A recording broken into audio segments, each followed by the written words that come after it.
Kevin, talk about the camaraderie that you had. Right here. My The bad. Battles from Sirius XM MV Radio. Talk about the camaraderie that you had with the teammates, especially some teammates that you haven't played before together in the All-Star game, and playing with LeBron. How the first time you guys played together and how you guys gelled so well. Well, it's not the first time I played with Brian. We played in the Olympics together, so I kind of knew. I'm sorry, in the NBA. I meant.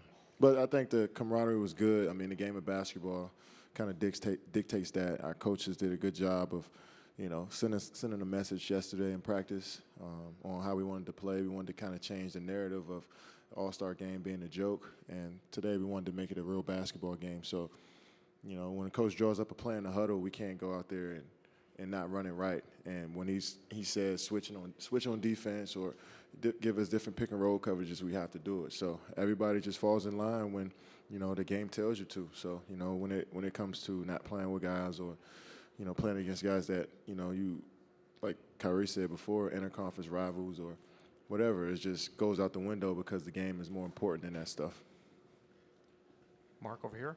Hey, Kevin, Mark Medina, Mercury News. When you look at the moments going up against Steph and Clay and Draymond, what kind of stuck out to you tonight with that?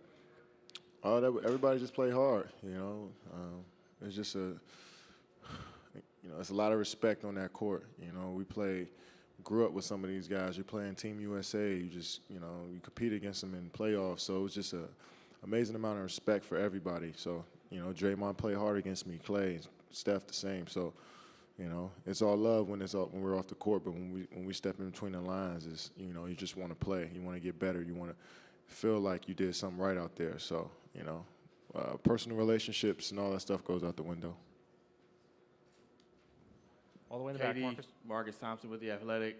I see you wave off a Joel Embiid three, but at the end you made sure Steph didn't get it off. Yeah. What was your defensive philosophy going into this game? Me and Joe got a nice. We always go back and forth, so I'm not going to play that type of defense against him again because I know how good he is. But we just wanted to get a stop at the end of that game, and obviously everybody knows how deadly Steph is around the three-point line, so especially me. So I just tried to get a hand up and make them pass, and they didn't get a shot up, so that was good. Cameron Buford, LA News Observer, right here to your right. Yeah, I got to start standing up, man. No, right here. You got it right You're here. right. I want to know, with this new format, do you look forward to one day picking your own team, and would you like to see that televised? It don't matter to me either way. I just want to hoop. So if they ever, I'll pick my teams. I don't mind telling who's my first pick or who's my last pick. But at the end of the day, we still got to hoop. So. Well, thanks for putting on a good show tonight. Yeah, appreciate it. Mark, back left. Mark Spears, ESPN's Undefeated. Did the mixing of the rosters make it more of a kinder, gentler game? And also, was it a little odd to not have any Lakers or Clippers, in the game? Usually a host city has somebody, but... Yeah, the mix of the players was cool. It was different. Obviously we always go East and West, but to play with Kemba and Bron and Bradley and, guys on the Eastern Conference, you mix it up, you kind of get to know them on a different level now. So when you play against them, the respect level just rises up. So, just being around them in the locker room, see how they get ready for a game, just their routine, you can appreciate that because, truth of the matter is those 24 guys, I can't relate to nobody. They can relate to me more than anybody else in this world. So, it's good to kind of see that on a personal level once you mix the teams. And what was your second question? Sorry. I guess the oddity more so with the Lakers, but not having any Lakers. Oh, yeah. Hometown guy. Yeah, that was odd. But I was talking to Kemba, and told him next year is going to be in his hometown, so he got to make it. And, usually when you got a guy that, playing their city, everybody kind of rallies around him and supports him. So, but it was different not having a Laker or a Clipper here. Rachel, you're on the left.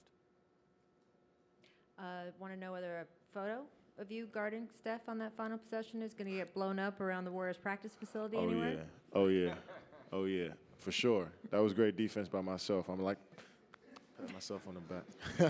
But Is it going to be fun to have some bragging rights over your I teammates? mean, I don't know if we'll do that. The game was so good. It was so competitive. It was the best one I've been a part of. You know, I was grateful that I got this opportunity, and you know, we all played a great game. So you know, there's no trash talking. Chris, last question before Coach Casey. Chris Haynes, ESPN. Kevin, from our vantage point, it seemed a little quiet out there, the atmosphere. I was wondering, as a player, was that something that you? What you mean? It was quiet. I mean, it seemed like it was a golf event out there.